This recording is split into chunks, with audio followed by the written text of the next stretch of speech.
Bersama-sama dengan seluruh umat Tuhan yang Engkau kasih, sore ini kami datang membawa sebuah pengakuan. Kami mengakui bahwa sesungguhnya pertolongan atas ibadah kami datangnya dari Bapa. Dialah pencipta alam semesta. Dialah Tuhan Yesus Kristus, Allah yang setia, Allah yang mulia, Allah yang ajaib, Allah yang luar biasa. Turunlah berkat sukacita Natal dalam kehidupan kita semua. Saat kita datang beribadah dalam ibadah raya, dalam rangka memperingati hari kelahiran Tuhan Yesus Kristus. Di dalam berkat nama Tuhan Yesus kami berdoa bersyukur. Haleluya. Amin. Silakan duduk Ibu Bapak yang dikasihi oleh Tuhan.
Semua kita akan berdoa sejenak. Terima kasih ya Bapa atas segala berkat yang telah Kau limpahkan bagi setiap umat-Mu di tempat ini Tuhan. Kami Tuhan hari ini akan merayakan kelahiran-Mu. Kau berikan sukacita Tuhan atas setiap kami di tempat ini. Biarlah kami dapat bersorak-sorai yang memuji nama-Mu dengan sepenuh hati kami. Di dalam nama Tuhan Yesus kami saya berdoa. Haleluya. Amin. Mari jemaat kita semua akan serukan bahwa Allah kita Tuhan Yesus Kristus telah lahir di dunia ini.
nyanyikan rayakan Yesus rayakan, tapi di bagian refnya kita mau ganti dari kata dia bangkit tetapi jadi dia lahir. Yang paham katakan amin? Oke, yang kedua, nanti di tengah-tengah lagu saya akan berhentikan musik dan di saat yang sama Bapak Ibu Jemaat dan teman-teman semuanya harus berhenti bergerak. Tidak boleh ada yang bergerak, harus jadi patung. Nanti saya keliling, kalau ada yang bergerak saya suruh maju menemani saya nyanyi di depan. Oke, yang setuju katakan amin? Amin. Mari kita rayakan kelahiran Tuhan Yesus kita dengan penuh sukacita.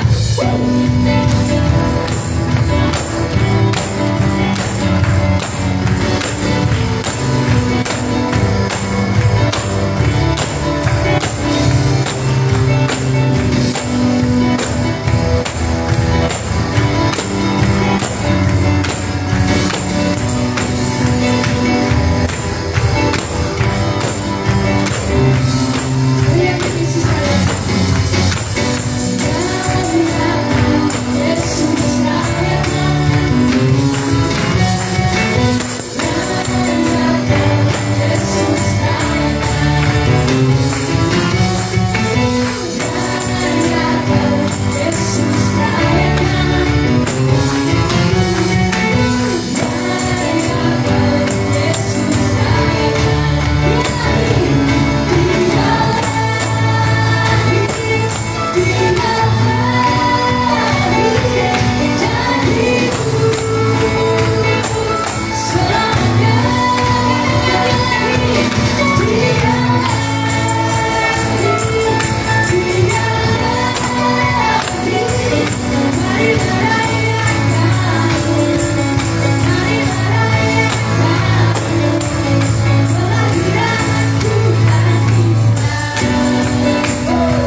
gerak. Kalau ada yang gerak, saya perlu maju ke depan.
Silakan jemaat sudah dapat duduk kembali.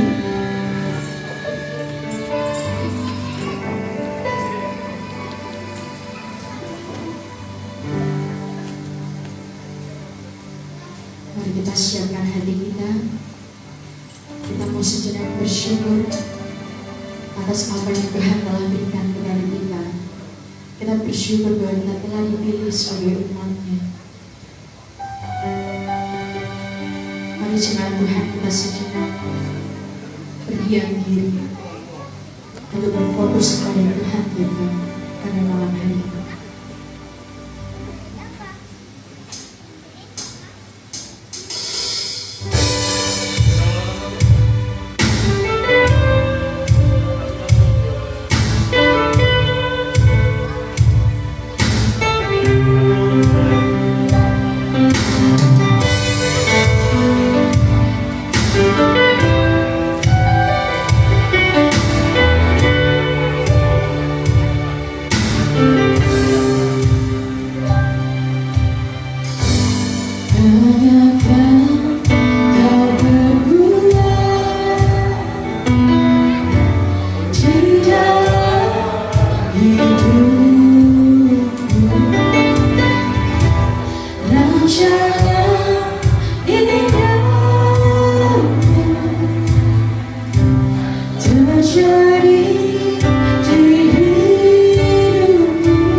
kuasa Tuhan melawan kami. Mari Roh Kudus jalan mengurapi kami semua dengan pengurapan yang baru, sehingga saat kami terima firman Tuhan, tidak ada satu benih pun yang akan tertabur dengan percuma, tapi benih itu akan tertabur di hati kami, di hidup kami, saat kami mendengarkan. Bahkan kami merindukan satu hal yang kami tahu, Tuhan, saat kami menjadi pelaku kebenaran, maka Kau akan menggenapi janji-Mu dengan perkara-perkara besar dan ajaib dalam kehidupan kami. Terima kasih Tuhan Yesus, anugerah-Mu melimpah dalam kehidupan kami. Kami mohon pengurapan yang sama atas hamba-Mu dan juga seluruh umat Tuhan yang mendengarkan pada sore ini. Kami mengingat Tuhan akan kasih setia Tuhan yang mulia dan ajaib. Kami merindukan Kau bekerja di tengah-tengah kami sore ini Tuhan. Kami mengucap syukur. Kami siapkan hati kami, pikiran kami, pendengaran kami buat apa yang Tuhan akan sampaikan kepada kami semua. Di dalam nama Tuhan Yesus Kristus kami berdoa bersyukur. Haleluya. Amin. Nama Tuhan. Shalom Ibu Bapak yang saya kasih dalam Tuhan Yesus Kristus. Shalom semuanya. Puji nama Tuhan, saya meyakini bagi kita semua yang hadir, kita punya kabar yang sangat luar biasa. Amin. Bagaimana kabar kita Bapak Ibu? Iya, angkat ibu jari kita, luar biasa. Sebelah kanannya, kabarku luar biasa. Kanannya. Sebelah kanan, kabar dahsyat luar biasa. Sebelah kirinya, kau hebat, kabarku luar biasa. Haleluya. Puji nama Tuhan. Nah, Bapak Ibu yang dikasihi Tuhan, ini adalah tahun kedua dalam perayaan Natal bagi seluruh umat Tuhan Jemaat RBC. Karena terus Tuhan tambah-tambahkan dalam pelayanan kita, termasuk jemaat yang kita gembalakan dalam komunitas ini. Bahkan ketika RBC ini semakin dikenal oleh banyak orang, tentunya ada hal-hal yang perlu ditambahkan di dalamnya. Tentunya tempat untuk kita bersama-sama beribadah. Tahun lalu kita merayakan Natal masih di Damar Wulan Rum dan dihadiri hanya internal dari seluruh umat Tuhan Jemaat RBC. Tapi sore ini saya melihat ada banyak teman-teman kita yang hadir. Puji nama Tuhan.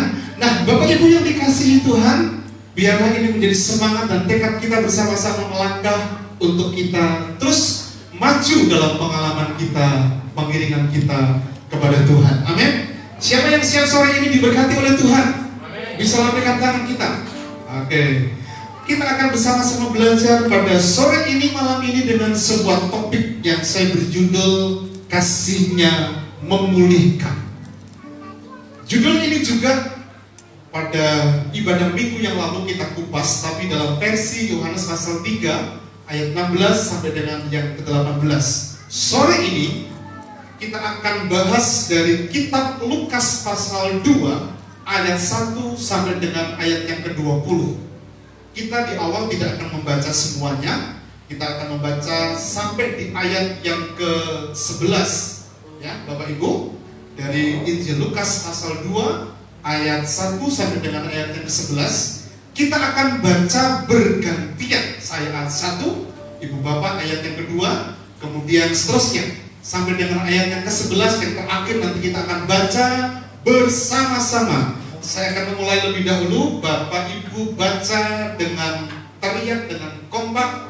Dan jika Bapak Ibu tidak terlihat, bisa dibuka HP-nya, tab-nya, Alkitabnya, supaya bisa membaca dari kitab Injil Lukas pasal yang kedua ayat 1 sampai dengan ayat yang ke-11. Saya akan memulai lebih dahulu. Demikian firman Tuhan.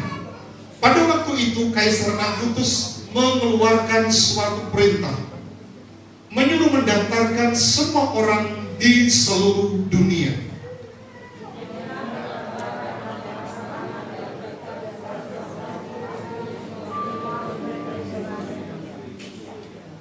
Maka pergilah semua orang mendaftarkan diri masing-masing di kotanya sendiri.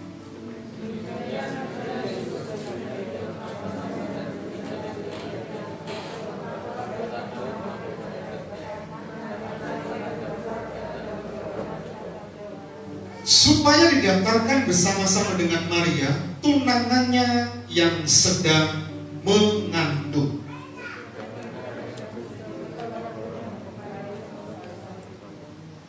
Dan ia melahirkan seorang anak laki-laki, anaknya yang sulung, lalu dibungkusnya dengan lampin dan dibaringkannya di dalam palungan, karena tidak ada tempat bagi mereka di rumah penginapan.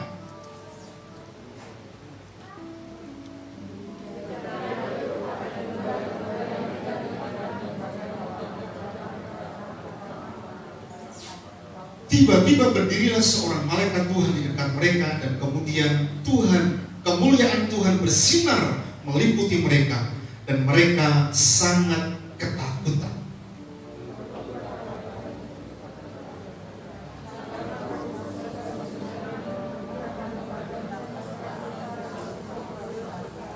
Ayat 11 kita baca bersama-sama.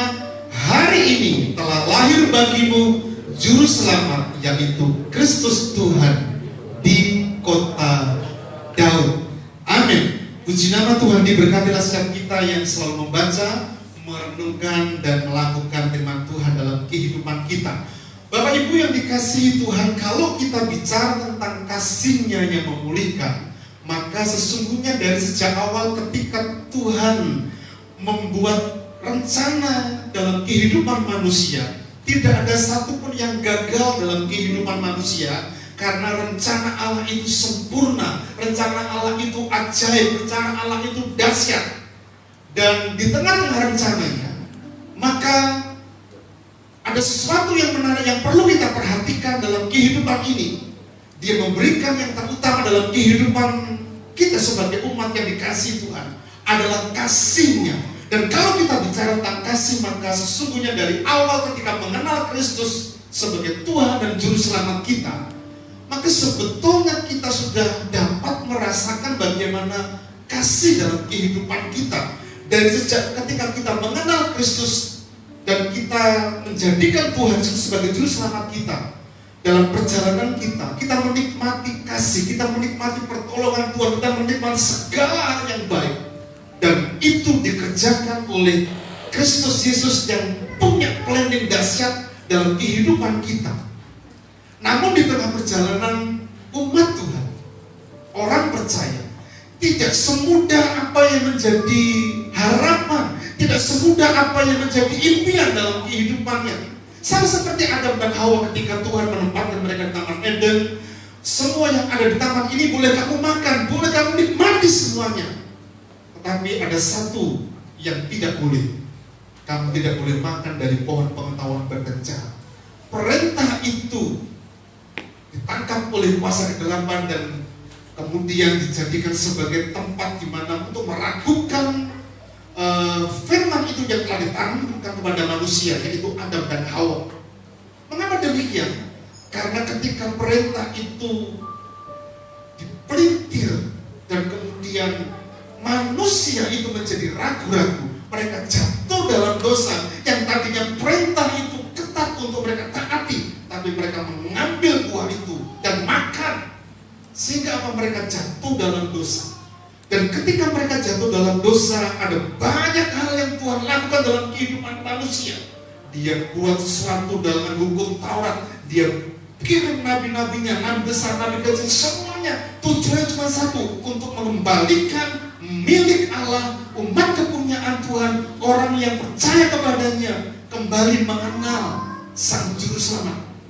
Tapi ternyata apa yang dilakukan oleh Allah dalam peristiwa itu gagal. Karena apa? Manusia tetap ada dalam jatuh dalam dosa, manusia tetap ada dalam kebinasaan. Kemudian puncak dari kasih Allah itu adalah Kristus. Hari ini Kristus telah lahir, dan siapa yang percaya kepadanya tidak binasa, tapi memperoleh kehidupan yang kekal.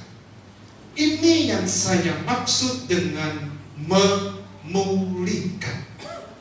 Dalam bahasa Inggris, kata memulihkan itu diterjemahkan dengan kata restore, yang berarti mengembalikan atau memulihkan, memperbaiki, memugar atau memperbaharui, dan membuat ulang supaya apa yang menjadi rencana Allah itu terjadi.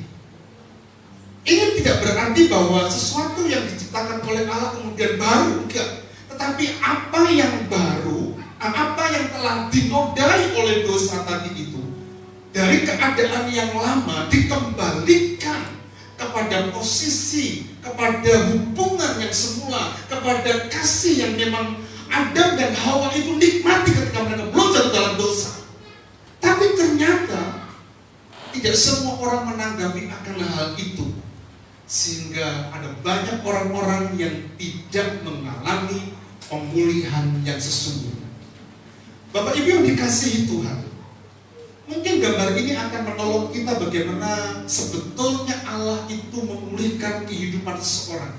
Tidak membuat sebuah ciptaan yang baru, tapi mengembalikan dan menjadi yang berharga. Anda pernah mungkin membaca tentang ini, kintsugi. Kalau kita pernah bekerja di Jepang, paling tidak kita tahu bersama-sama tentang ilmu dari para perajin periuk, tembikar, yang bagi mereka itu sangat berharga. Ternyata mangkok, piring, guci dan sebagainya yang pecah itu, yang ketika diciptakan oleh mereka dengan tujuan supaya sempurna dapat digunakan, tapi ketika jatuh pecah, pemilik dari piring perabot itu kemudian tidak membuangnya, tapi mengumpulkan kembali kepingan-kepingan yang telah pecah tadi itu. Dan kintsugi adalah emas. Dengan emas tujuannya apa? Supaya ada value, ada nilai yang berharga dari piring, gelas atau guci dan lain sebagainya yang telah pecah itu. Nah, demikian juga sebetulnya dalam kehidupan kita sebagai orang percaya. Dulu ketika kita belum jatuh, manusia belum jatuh dalam dosa, sempurna hubungannya, connect, bagus, baik. Tapi kemudian itu rusak oleh karena dosa. Allah tidak membuang manusia yang jatuh dalam dosa. Dia menerima apa adanya. Dia rela mati di atas kayu salib, dan kelahirannya kita peringati. Ini adalah momen di awal di mana kasih Allah itu dinyatakan dalam kehidupan kita sebagai orang percaya. Iya, karena ketika kita mendapati diri kita ternyata tidak sempurna, kepingan-kepingan tadi itu mulai dikumpulkan dan dibalut dengan darah Kristus, dibalut dengan cinta kasih Kristus. Sedemikian sehingga kita menjadi manusia baru, kita menjadi orang yang berharga, kita menjadi anak-anak Tuhan yang berharga di hadapan Tuhan. Karena itu kalau kita menikmati bagaimana kasih Allah dalam kehidupan kita sebagai orang percaya, tentunya dalam momen Natal seperti ini, mari kita bersama-sama merenungkan baik-baik. Sudahkah dalam perjalanan kehidupan kita yang kita notabene sebagai anak Tuhan, kita menikmati pertolongannya, kita menikmati kasihnya, kita menikmati segala hal yang Tuhan nyatakan dalam kehidupan kita. Tetapi di dalamnya mungkin kita mendapati bahwa ada hal-hal yang kita temukan tidak sempurna, tidak seperti yang menjadi harapan kita. Kita mendoakan supaya kita dapat menantu yang baik, tapi ternyata juga tidak demikian. Kita berharap supaya anak-anak kita lolos, naik kelas. Ternyata tidak. Mengapa ada kegagalan seperti itu? Bapak Ibu Saudara yang dikasihi, kita udah berdoa lama. Ternyata kita nggak kunjung mendapatkan lapangan pekerjaan yang signifikan buat kehidupan kita. Bapak Ibu Saudara yang dikasihi Tuhan, hari ini ada beberapa hal penting yang perlu saya sampaikan buat Bapak Ibu. Untuk mengalami pemulihan dalam kehidupan kita, itu ada syaratnya. Yang pertama, dari bacaan kita sore ini, pemulihan itu terjadi jika kita bersedia menjadikan hati kita sebagai palungan. Untuk siapa? Untuk siapa Bapak Ibu? Untuk Yesus Juru Selamat kita lahir dalam kehidupan ini. Ayat 6 dan 7 mari perhatikan baik-baik. Ketika mereka di situ, Maria dan Yusuf, ketika mereka di situ, tibalah waktunya bagi Maria untuk bersalin, dan ia melahirkan seorang anak laki-laki, anaknya yang sulung. Lalu dibungkusnya dengan lampin dan dibaringkannya di dalam palungan, karena tidak ada tempat bagi mereka di rumah penginapan. Catat baik-baik yang mengatakan kalimat ini. Dibaringkannya di dalam palungan. Mengapa? Tidak ada tempat bagi mereka. Yusuf, Maria, dan Yesus yang akan lahir di rumah penginapan. Bapak Ibu Saudara yang dikasihi Tuhan, Yesus lahir di kandang yang kotor, bau, menjijikkan, bahkan dibaringkan di palungan karena tidak ada tempat yang layak selain palungan, tempat makanan ternak, dan itu juga bau dan kotor. Dekorasi Natal tentang palungan dan kandang mungkin tidak akan pernah mewakili bagaimana kandang yang sesungguhnya dari milik gembala-gembala di Israel. Kalau kita perhatikan gambar tadi ya, gambar yang pertama, gambar ini sebetulnya adalah kandang yang dimiliki oleh para gembala atau orang-orang Israel yang punya ternak. Dan saya sudah pastikan bahwa kandang itu menjijikkan, bau, kotor. Setuju ya? Setuju? Kandang itu bau dan kotor, menjijikkan. Kalau nggak percaya datang ke rumah saya. Ya, saya pelihara ayam. Ayam saya cukup banyak. Ya. Kalau Bapak Ibu pengen memahami memahami, mengerti baunya kandang itu seperti apa. Karena mungkin bagi Anda mungkin lahir di kota. Oke. Bagi orang kota mungkin kandang, bagi anak-anak kita mungkin nggak tahu kandang itu seperti apa. Hanya bayangan dekorasi Natal yang ada kandangnya, ada bubuknya dan sebagainya. Gak pernah merasakan bagaimana mencium bau kandang yang kotor. Dan kalau kandang itu kotor, apalagi palungan. Palungan itu adalah tempat di mana ternak itu mendapatkan makanan. Ternak itu mendapatkan makanan dan itu pasti juga bau. Kadang-kala ada bagian-bagian makanan yang tidak dimakan dan itu dimakan kemudian, maka itu menjadi basi dan itu pasti bau. Bapak Ibu Saudara yang dikasih Tuhan, pernahkah kita bertanya mengapa kok Tuhan Yesus itu mau lahir di kandang? Apakah karena kebetulan gak ada penginapan di Bethlehem? Saya meyakini tidak. Kalau sebetulnya dipaksakan, aku ini mau melahirkan, istriku mau melahirkan, ini lahir ulang, pasti akan, apalagi kalau Yusuf dengan kekuatan keuangannya dalam tanda petik itu bisa bayar penginapan. Mungkin ada tempat bagi Yesus di rumah penginapan. Dan ini berbicara tentang hati manusia yang diwarnai dengan kebusukan, kekotoran, dan bagi Allah menjijikkan. Tapi itu yang mau lahir di tengah-tengah kita. Hati yang hina, hati yang busuk, hati yang kotor, hati yang menjijikkan bagi Allah. Tapi ternyata Yesus itu mau lahir. Ini berita sukacitanya. Sekalipun kita hina, sekalipun kita nggak sanggup menikmati bagaimana pertolongan yang seperti orang lain, atau mungkin kita berkumus demikian rupa dan kita jatuh bangun di dalamnya untuk menampaki realita kehidupan kita.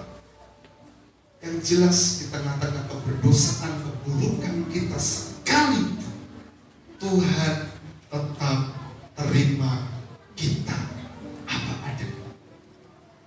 Karena itu sebagai anak-anak Tuhan, mari kita belajar untuk menempatkan Yesus di hati kita. Dan jadikan hati kita ini sebagai palungan tempat Yesus lahir. Jadikan Yesus itu Raja yang bertahta dalam kehidupan kita. Dan jangan tempatkan Yesus di tempat lain selain di hati kita. Tapi yang menjadi persoalan dalam kehidupan kita, ada banyak anak-anak Tuhan yang menempatkan Yesus bukan di hatinya, tapi di tempat-tempat lain. Apakah kasar? Tidak pernah kasar. Coba bayangkan, kalau kita punya rumah, di rumah itu ada beberapa kamar. Memang ada kamar untuk anak kita, untuk kita pribadi, suami istri, anak-anak. Tapi ada satu kamar sebetulnya yang kita tempatkan untuk Kristus, untuk Yesus. Dan di rumah itu kita undang Yesus masuk rumah. Dan kita katakan kepada Yesus, Yesus, kau boleh ada di rumah ini, tapi ini kamar saya, ini kamar anak-anak, ini kamarmu Tuhan. Engkau tidak boleh ada di kamar kami, engkau tidak boleh di tempat-tempat yang lain. Itu sebetulnya menandakan bahwa kita sedang menempatkan Yesus di tempat lain dan bukan di hati kita. Seorang anak Tuhan yang mengasihi Tuhan, seorang anak Tuhan yang dipulihkan, dia menempatkan Yesus bukan di kamar di rumahnya, tapi di seluruh kamar kehidupan di rumahnya, di seluruh hidupnya. Sehingga setiap detak jantung kehidupan kita, dalam pengiringan kita kepada Kristus, hanya Yesus yang nampak dalam kehidupan kita. Kalau kita kita menempatkan Yesus di hati kita, Yesus hati kita sebagai palungan, maka restorasi, pemulihan itu akan terjadi. Yang kedua, pemulihan akan terjadi. Pemulihan akan terjadi jika kita mau rendah hati. Seperti apa? Seperti gembala. Ayat 8, 15, dan 16. Nanti kita perhatikan. Di ayat 8 perhatikan baik-baik. Di daerah itu ada gembala-gembala yang tinggal tinggal pada menjaga kawanan ternak mereka. Menjaga kawanan ternak mereka. Bapak Ibu Saudara yang dikasihi Tuhan, mengapa Natal pertama justru disampaikan beritanya itu kepada para gembala? Kok bukan kepada para pejabat? Kok bukan kepada orang-orang yang dulu dalam pemerintahan? Tapi justru kepada para gembala. Saya yakin tidak ada satu yang kebetulan. Mengapa justru pada berita Natal pertama itu disampaikan kepada para gembala? Kok bukan kepada orang lain, para pejabat? Bapak Ibu Saudara yang dikasihi Tuhan, gembala itu sebetulnya adalah ciri hidup dari kehidupan yang sederhana. Kalau kita masuk dalam sejarah Yahudi, maka pekerjaan gembala itu pekerjaan yang dalam kasta yang sangat rendah dibandingkan pekerjaan-pekerjaan yang lain. Orang upahan, bahkan domba yang dimilikinya, yang digembalakannya, itu bukan milik gembala itu. Dan hidupnya nomaden. Kalau hari ini tanggal 26 Desember misalnya ya, ada di wilayah Cakrawala misalnya. Kalau Cakrawala pada rumputnya sudah habis, orang ini, gembala ini akan pindah ke tempat yang lain.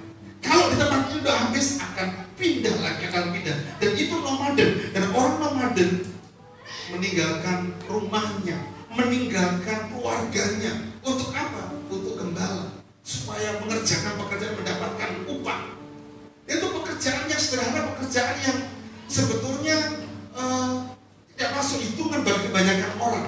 Bahkan para gembala bagi orang Yahudi adalah pekerjaan yang sebetulnya nomor kesekian kalau memang tidak ada pekerjaan yang lain. Tapi pertanyaannya, mengapa kok berita Natal pertama itu justru disampaikan kepada para gembala, kok bukan kepada orang lain, pada pejabat dan sebagainya? Bapak Ibu, gembala itu adalah seorang yang melambangkan, memiliki ciri hidup yang rendah hati dan sederhana. Kesederhanaan dan rendah hati. Kalau kita perhatikan di ayat yang ke-15 dan 16 tadi, mari kita lihat lebih dahulu apa itu rendah hati. Rendah hati itu sebetulnya simpel, mudah menerima nasihat, tidak angel dikandani atau bahkan ngeyel, tetapi siap menerima nasihat atau masukan, bahkan jika nasihat atau masukan itu merupakan sebuah koreksi. Orang yang rendah hati akan tetap menerimanya. Dan orang-orang yang seperti itu akan mudah sekali untuk dipulihkan, karena gampang dikandani. Orang ngeyel. Pernahkah kita pukul anak kita karena ngeyel? Pernah, untuk disiplin. Tapi mukulnya mungkin tidak sembarangan pukul, sebagai bentuk disiplin sebagai anak-anak orang tua yang mengajarkan dipantat. Ya. Tapi kalau saya perhatikan, saya waktu kecil, ya orang tua saya itu kalau pukul juga sembarang mukul. Iya. Saya nakal, tapi nakal saya enggak sampai kebablasan lah. Yang nakalnya pulang sekolah, kemudian enggak bantu orang tua di desa. Kan biasanya kalau bantu orang tua ambil air atau ternak dan sebagainya, saya enggak. Saya pulang sekolah belayang. Belayang biasanya kalau belayang berarti sore baru datang lagi pulang, bahkan malam. Dan itu berulang-ulang terus. Dan itu kalau terakumulasi, bapak saya itu sudah titen nono gitu. Dan sehingga ketika waktunya betul-betul mendapatkan kesalahan, saya mendapatkan hukuman itu. Ya, pukul pernah, disawat ban dan disawat sandal lili. Tahu sandal lili yang tebel belakangnya itu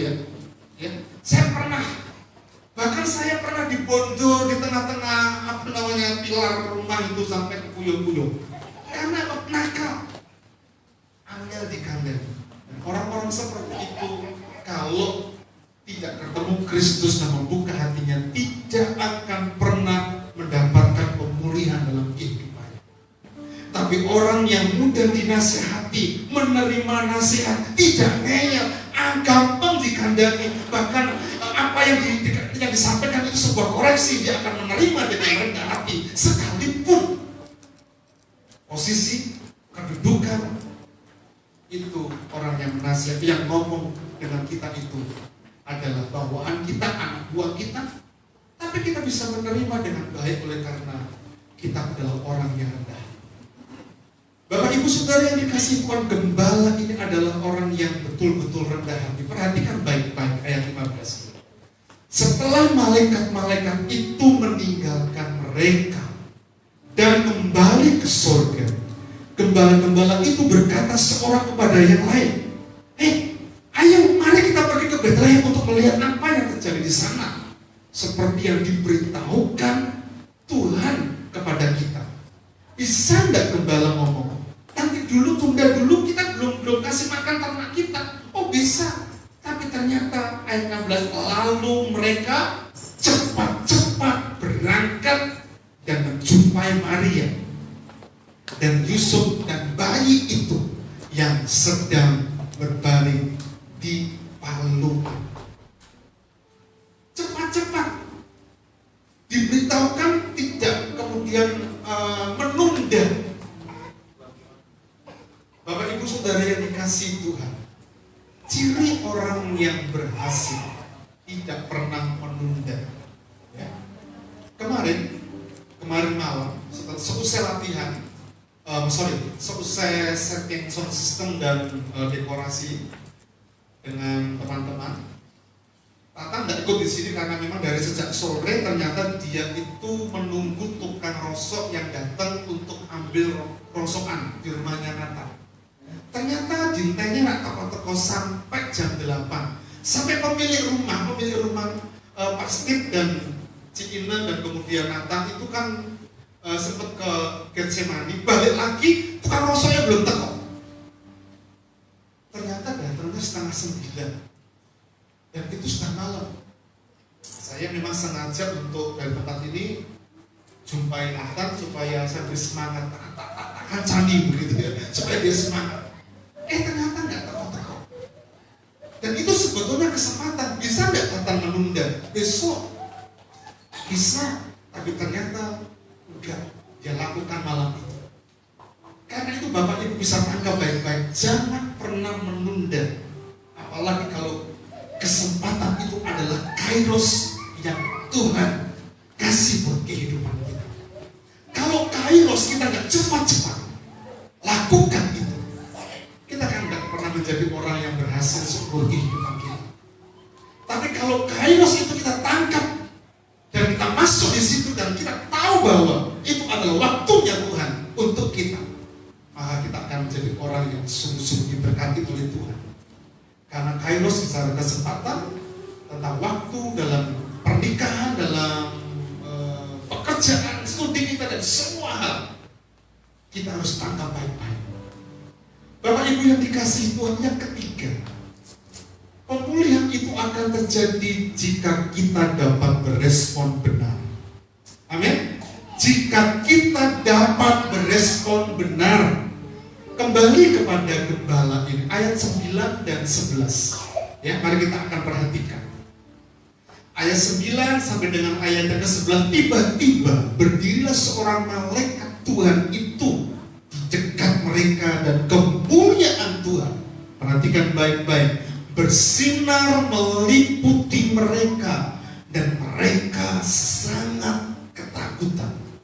Ketakutan mereka ini itu bukan sesuatu yang dibuat-buat, bukan sesuatu sandiwara, tapi betul-betul takut karena pada waktu itu orang-orang Israel masuk pada fase kegelapan. Allah belum pernah berfirman, Allah belum pernah berbicara, masuk dalam zaman Maleakhi menuju kitab Matius perjanjian baru, masuk pada masa kegelapan. Sehingga kalau malaikat itu didatangi penggembala itu didatangi malaikat, maka sebetulnya ketakutan mereka itu tidak dibuat-buat, betul-betul mereka takut. Tapi ketakutan mereka itu akan kembali sirna ketika malaikat ngomong begini. Ayat 10. Lalu kata malaikat itu kepada mereka, jangan takut, sebab sesungguhnya aku memberitakan kepadamu kesukaan besar untuk seluruh bangsa. Hari ini telah lahir bagimu juru selamat, yaitu Kristus Tuhan di kota Daud. Ketika kalimat-kalimat itu disampaikan kepada malaikat, kepada para gembala, apakah gembala menunda? Di bahasa sebelumnya tidak. Mereka cepat-cepat berangkat, mereka pergi. Dan itu adalah bentuk respon yang benar, responsif. Ketika berita itu disampaikan, gembala langsung cepat-cepat. Padahal kondisinya waktu itu betul-betul gembala ini mengalami ketakutan yang amat sangat. Karena tiba-tiba dalam kegelapan di padang belantara di Efrata, terang bersinar menyinari kegelapan itu, dan kemudian ada suara yang mengatakan berita itu disampaikan. Bapak Ibu Saudara yang dikasihi Tuhan, mereka punya respon hati yang benar. Respon yang benar itu pengertiannya adalah merupakan sebuah tindakan atau sikap, bahkan perkataan. Untuk apa? Untuk kejadian yang berhubungan dengan kita. Bahkan kalau kita bicara tentang respon, itu bicara tentang tanggap. Dalam Kamus Besar Bahasa Indonesia, tanggap itu memiliki pengertian segera mengetahui atau keadaan, segera mengetahui atau keadaan, dan memperhatikan sungguh-sungguh, cepat dapat mengetahui dan menyadari gejala yang timbul. Kalau kita hidup sebagai suami dan istri, kita sudah tahu persis gestur tubuh pasangan kita, respon wajahnya dengan kita yang saat senang, saat susah, saat marah, kita tahu. Bahkan kita belum diomongi saja, ketika wajahnya ditekuk, cemberut begitu, oh istriku sedang marah. Kita sudah tahu, kita punya respon di situ. Sebaliknya, kalau suami kita itu diem sepanjang hari, disuruh makan, ngomong juga, tapi gak dilakukan, diem, berarti dia sedang marah. Dari situ saja kita sudah tahu, dan kita boleh berespon. Apakah kita tanggapi dengan kemarahan juga, apakah kita tanggapi dengan cara yang lain.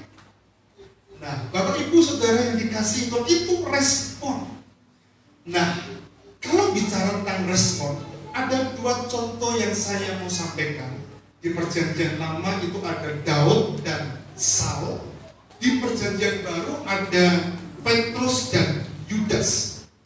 Sama-sama sebetulnya mereka itu jatuh dalam dosa.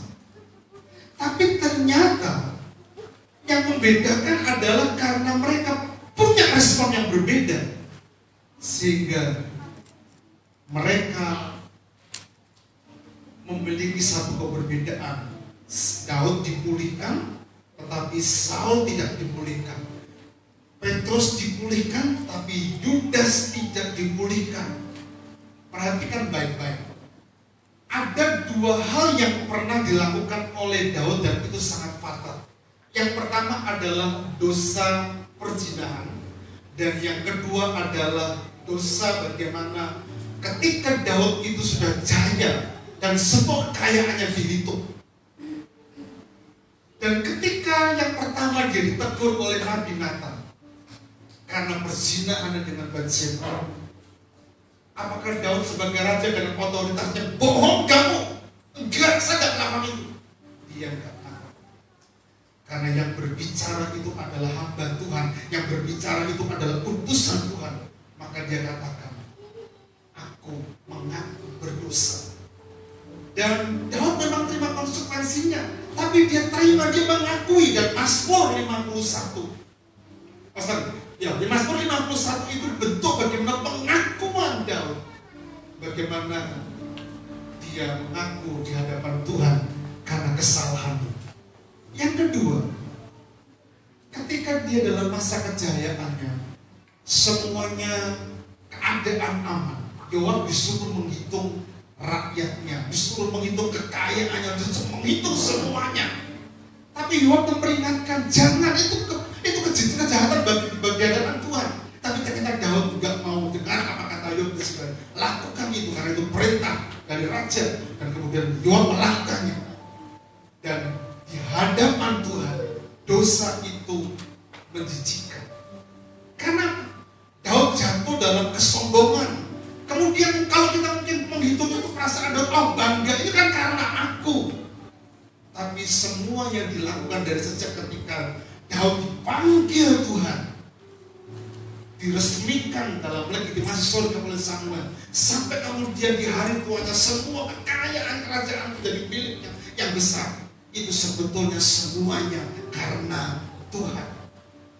Dan sensus itu mendatangkan 3 hukuman yang harus dipilih oleh Daud.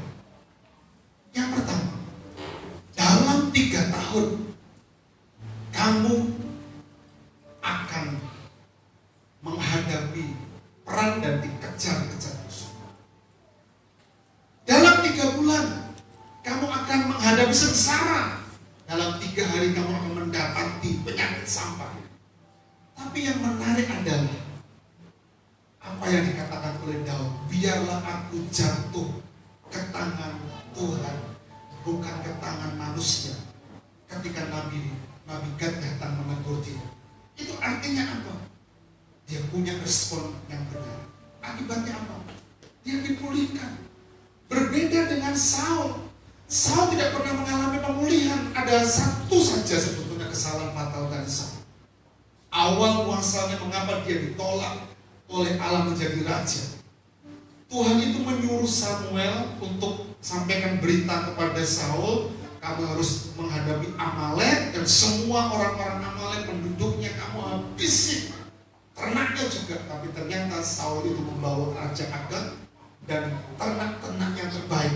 Tujuannya baik loh, kan bisa digunakan untuk persembahan binatang-binatang yang bagus ini. Tapi ternyata Tuhan gak suka dengan itu. Tuhan justru suka dengan ketaatan. Apa yang dikatakan Samuel, Tuhan lewat Samuel sampaikan kepada Saul, harus dilakukan dengan taat. Hari itu juga ketika Agag diketahui masih hidup dan semua ternak yang ada di hadapan Saul itu, Samuel dengan pedangnya mengunus dan mencincang Raja Agag. Perhatikan baik-baik. Bagaimana ketaatan yang sebetulnya harus dilakukan oleh anak Tuhan untuk satu hal ini dalam apa? Respon. Bapak Ibu Saudara yang dikasihi Tuhan, ada banyak kejadian-kejadian yang mengharuskan kita kadangkala kita harus berhati-hati. Karena itu kita perlu belajar untuk berespon benar di setiap langkah kehidupan kita. Karena orang yang punya respon hati yang benar akan menempatkan Kristus di sisi hatinya seluruh kehidupannya, sehingga dia adalah orang-orang yang dipulihkan, dibentuk dalam seluruh kehendak Allah, dalam perjalanan pengiringannya kepada Tuhan. Akibatnya apa? Daud dipulihkan, Saul dipulihkan, bahkan Petrus dosanya menyangkal Yesus itu sebetulnya adalah dosa yang sebetulnya sangat fatal. Tapi ternyata ketika dia mengingat apa yang dikatakan oleh Yesus, sebelum ayam berkokok kamu sudah menyangkal aku 3 kali. Dia lakukan itu dan dia bertobat, akibatnya dia dipulihkan. Tapi bagaimana dengan Yudas? Bisa nggak Yudas sebetulnya dipulihkan? Bisa. Tapi Alkitab mencatat Yudas lebih memilih jalannya sendiri dan dia mati binasa, tidak mendapatkan pemulihan. Karena apa? Punya respon hati yang salah. Bapak Ibu Saudara yang dikasihi Tuhan, mari kita belajar untuk punya respon hati yang benar. Di tengah-tengah kondisi keadaan yang tidak mudah hari-hari ini, yang mengharuskan kita betul-betul peka menghadapi situasi kehidupan kita. Dan hanya orang-orang yang punya respon hati yang benar, sekalipun ke depan sulit, 2020 kita 22 gak tahu apa yang akan terjadi, tapi orang-orang yang dipulihkan Tuhan menghadapi itu dengan sebuah responsif ketika melangkah mengandalkan Tuhan, ketika melangkah dalam perjalanan kehidupannya, selalu membawa Yesus dalam serta kehidupan, pergumulan, persoalan dalam rumah tangga, pekerjaan, dan semua hal.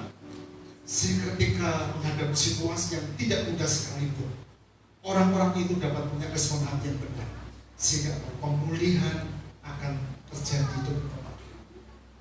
Yang terakhir, yang keempat, syarat untuk dipulihkan, pemulihan akan terjadi jika kita mau berubah. Pemulihan terjadi jika kita mau berubah. Perubahan tidak akan pernah terjadi jika kita tidak mulai berubah sekarang. Mari kita perhatikan ayat 20. Maka kembalilah gembala-gembala itu sambil memuji dan memuliakan Allah, karena segala sesuatu yang mereka dengar dan mereka lihat semuanya sesuai dengan apa yang telah dikatakan kepada mereka. Ketakutan yang dimiliki oleh para gembala sirna, hilang ketika dia menemui apa yang dikatakan oleh malaikat itu persis seperti yang dikatakan oleh malaikat. Dan gembala ini kembali pulang sambil memuji Allah. Itu bentuk perubahan yang terjadi. Seorang yang dipulihkan dalam perjalanan kehidupannya, dia akan berubah. Arti perubahan itu adalah tidak menjadi seperti sebelumnya, bahkan metamorfosis dan bukan kamuflase. Metamorfosis dari keadaan yang buruk menjadi keadaan yang baik. Sama seperti seorang perajin mungkin Sugi tadi itu, yang sedang menambal dengan emas perabot yang pecah, pintu tadi dikumpulkan, ditambal, kemudian perabot itu menjadi nilai yang berharga karena ada emas yang untuk menempelkan pecahan-pecahan kepingan tadi itu.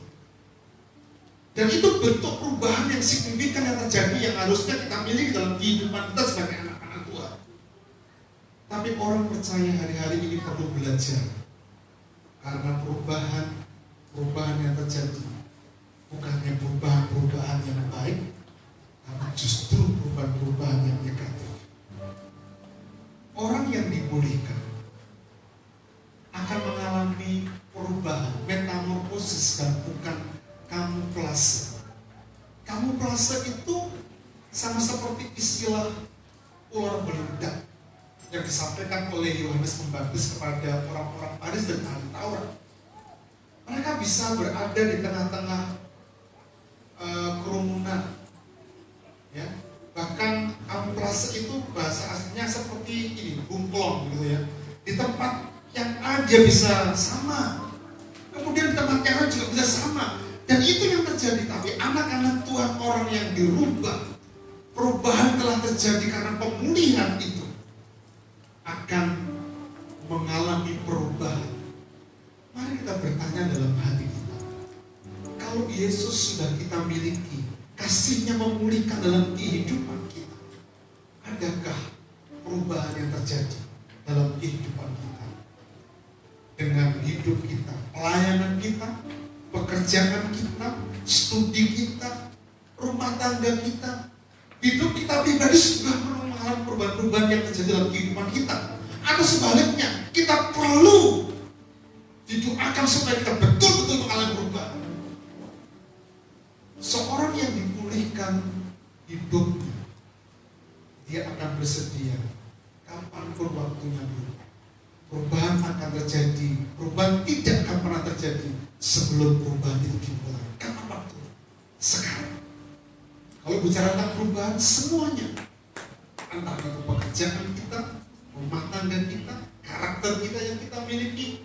Ketika kita mengenal Kristus, harusnya kita mengalami sebuah perubahan yang terjadi dalam kehidupan kita sebagai orang percaya. Mari kita review dalam kehidupan kita, bertanyalah, kalau kasih Tuhan itu betul-betul kita rasakan dan kita nikmati, memulihkan kehidupan kita. Sudahkah saran-saran yang kita dengar sore ini jadi berkat ini, jadi kembali review, mengulang apa yang pernah kita mungkin dengar dari orang lain. Tapi yang jelas, mari kita belajar. Karena pemahaman kita tentang kasih Tuhan akan mewujudkan bentuk pengenalan kita kepada Kristus. Natal yang kita rayakan tidak akan pernah terjadi kalau nggak pernah ada pemulihan dalam kehidupan kita.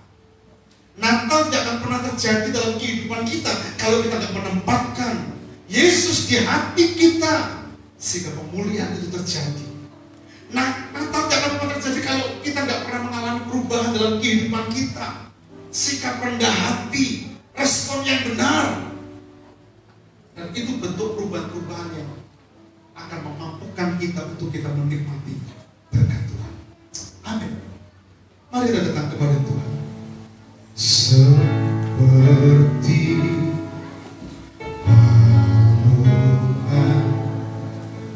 layakkanlah hatiku menyambutmu Tuhan, seperti emas menyandangmu, biar hidupku berkenan padamu. Seperti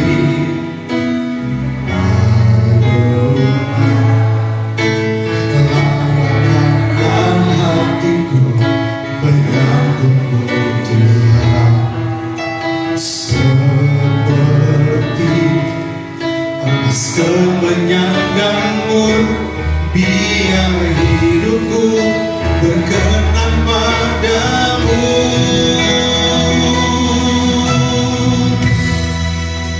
Sebab Natal tak akan berarti tanpa kasih-Mu. Di hatiku Yesus ku rasakan selalu. Indahnya kamu hatiku. Saya undang ibu bapak bisa berdiri bersama-sama seperti palungan.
Kasih Tuhan, biarlah Natal tahun ini menjadi berarti dalam kehidupan kita, karena kita menempatkan Yesus di hati kita.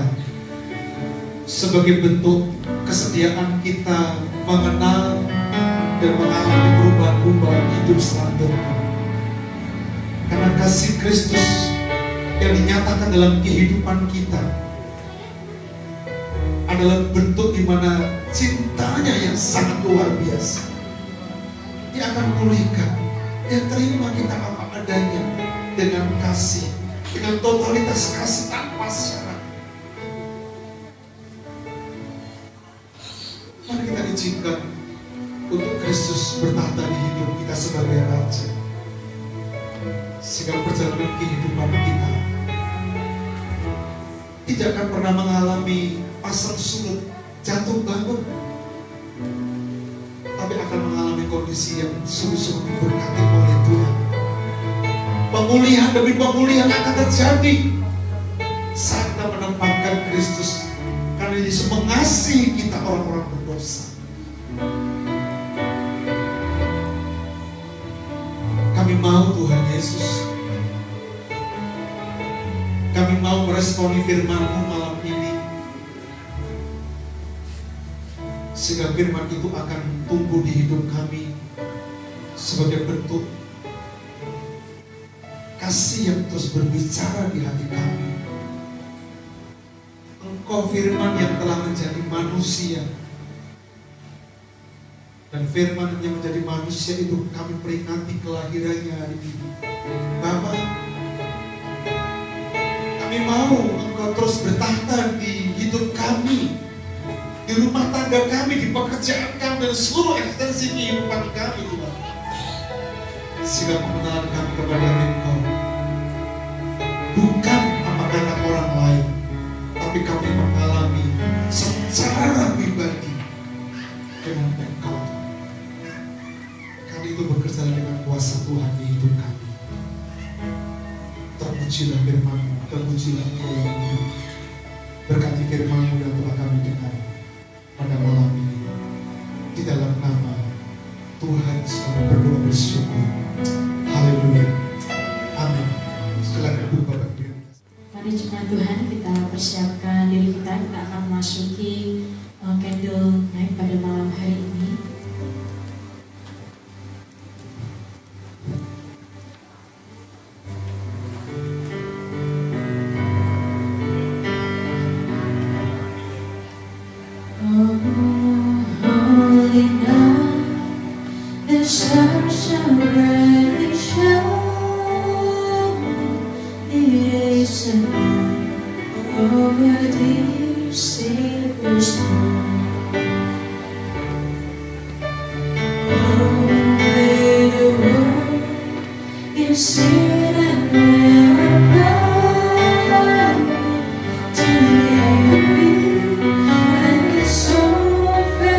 This room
sudah dibagikan. Untuk perwakilan Medi bisa maju ke depan.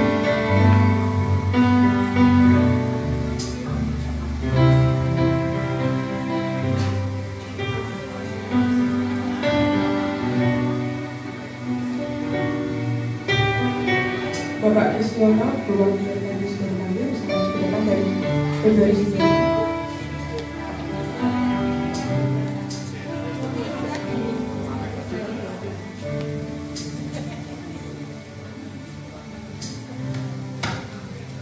Mari jemaat Tuhan, kita semua bangkit berdiri, kita akan nyanyikan Malam Kudus.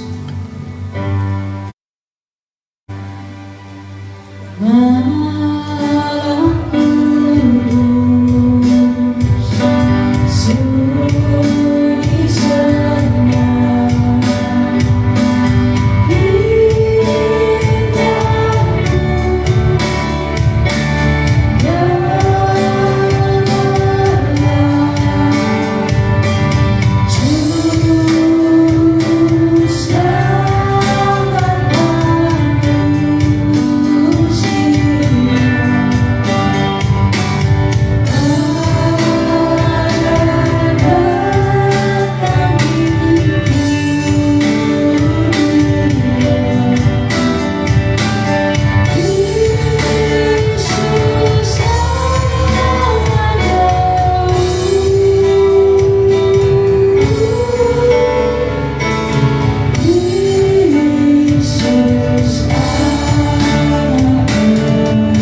sunyi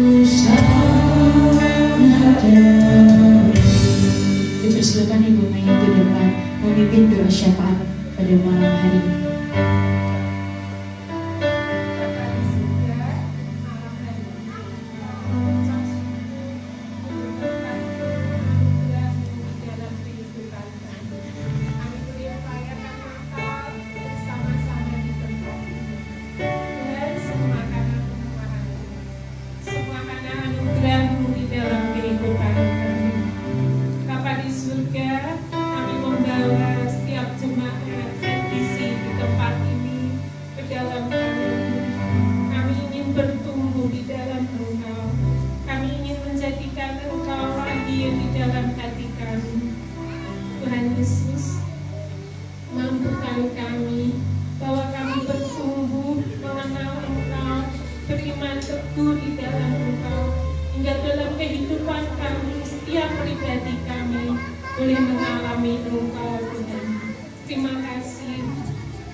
Hati yang tertahu dekat kepada Engkau, belajar memberi yang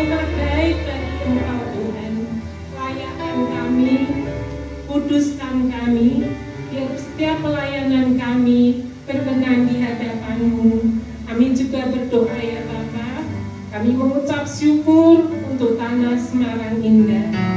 Tuhan, karena semua kemurahan-Mu, semua karena kasih-Mu Tuhan, kami boleh memiliki tanah di Semarang Indah. Kami bersyukur Tuhan, kami percaya kalau Engkau telah memberi kami tanah, Engkau juga yang akan membangun sebuah gedung untuk kami boleh ibadah dengannya Tuhan.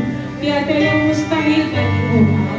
Kami berharap kepada Engkau, kami hanya bersandar beriman penuh kepada Engkau. Engkau yang akan memulai, Engkau mengakhirinya Bapa.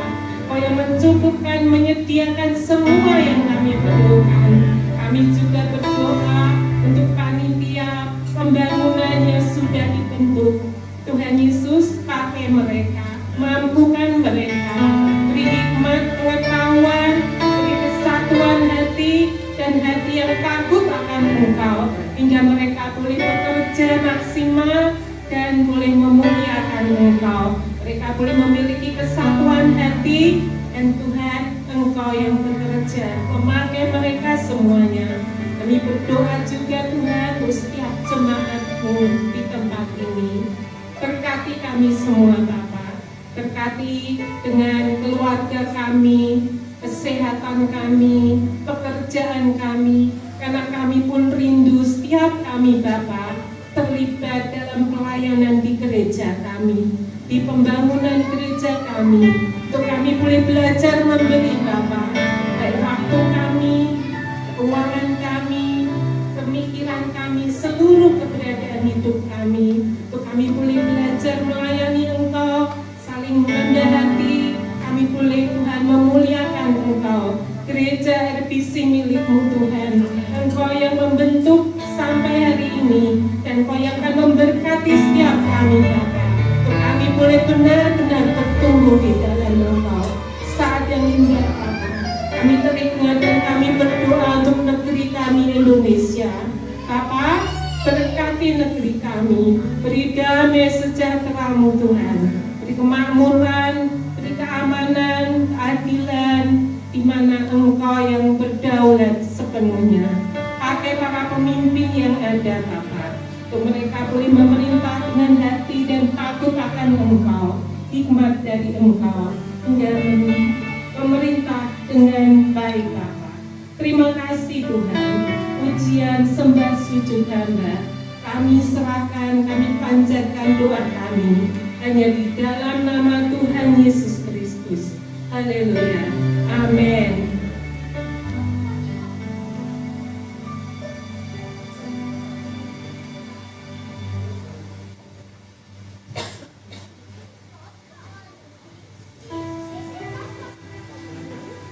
Lampu kembali bisa dinyalakan, Bapak Ibu juga bisa kembali duduk dan diri dapat dirapikan.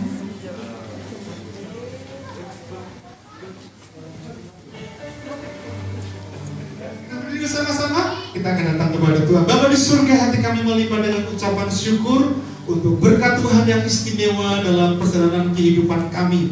Kalau Tuhan masih berikan kesempatan kepada kami semua untuk merayakan hari kelahiran Tuhan, kami mengucap syukur Tuhan, karena Engkau hadir di tengah-tengah kehidupan kami. Kami mau Tuhan, di setiap langkah kehidupan kami, Engkau memampukan kami untuk kami boleh menikmati kasih Tuhan, sehingga pemulihan demi pemulihan dalam kehidupan kami akan terjadi. Mampukan kami untuk kami boleh melihat terus rencana Tuhan yang dahsyat, yang istimewa dalam kehidupan kami.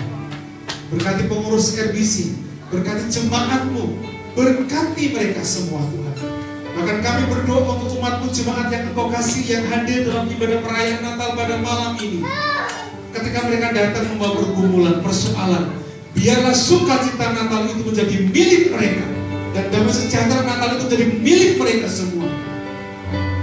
Kami berdoa Tuhan, biarlah kami menggunakan kemampuan ilahi untuk kami boleh menangkap hati Tuhan masuk di tahun yang akan datang, sehingga pengalaman-pengalaman yang indah, perkara-perkara besar itu kami alami dalam rumah tangga kami, pekerjaan kami, pelayanan kami, studi kami, dan Dan semuanya Tuhan, kami ingin mengalaminya bersama-sama dengan Tuhan. Berkati kami semua Tuhan. Berkati kami semua. Terima kasih untuk kepanitiaan Natal tahun ini yang telah berjalan, sehingga Natal ini menjadi sukses dan diberkati oleh Tuhan. Sekalipun masih ada hal-hal yang kami perlu perbaiki, supaya Natal yang akan datang menjadi semakin sempurna dan lebih baik lagi. Bapak, berkat melimpah atas kehidupan kami. Terima kasih untuk pelayan-pelayan Tuhan yang telah terlibat, WL, singer, pemusik yang ada. Tuhan memberkati mereka semua, memberkati tim multimedia, sound system, memberkati Tuhan, memberkati anak-anakmu yang hadir pada ibadah perayaan Natal pada tahun ini, pada malam ini. Terima kasih Tuhan Yesus. Biarlah kami pulang mendapatkan berkat surgawi yang kami dapat angkat, yang akan kami terus berjalan bersama-sama dengan Tuhan. Bapak Ibu jemaat yang dikasihi Tuhan, angkatlah kedua belah tanganmu. Datanglah kepada Bapa, pandang Dia sumber berkat. Dia Yesus yang telah lahir, Dia Yesus yang hidup, Dia Yesus yang mati dan naik ke surga. Semuanya dilakukan untuk kita. Pulanglah kau membawa berkat Allah, berkat yang datang dari Bapa, dari Tuhan Yesus Kristus yang persekutuan dalam Allah Roh Kudus, yang senantiasa memberkati kita semua. Tuhan memberkati engkau dan melindungi engkau. Tuhan menghadapkan wajahnya yang kudus kepadamu dan seraya memberikan berkat sukacita. Berkat damai sejahtera dilimpahkan dalam kehidupan kita semua. Engkau akan menjadi kepala dan bukan ekor, dan berkat Allah itu akan terus mengalir kehidupanmu seperti pohon yang ditanam di tepi air yang akan terus menghasilkan buah. Demikianlah hidupmu diberkati oleh Tuhan dari sejak malam ini, besok, bahkan sampai kepada Maranatha. Tuhan Yesus Kristus datang kedua kali menjemput kita semua. Dalam nama Tuhan kami berdoa bersyukur. Haleluya. Amin. Puji nama Tuhan. Selamat Natal.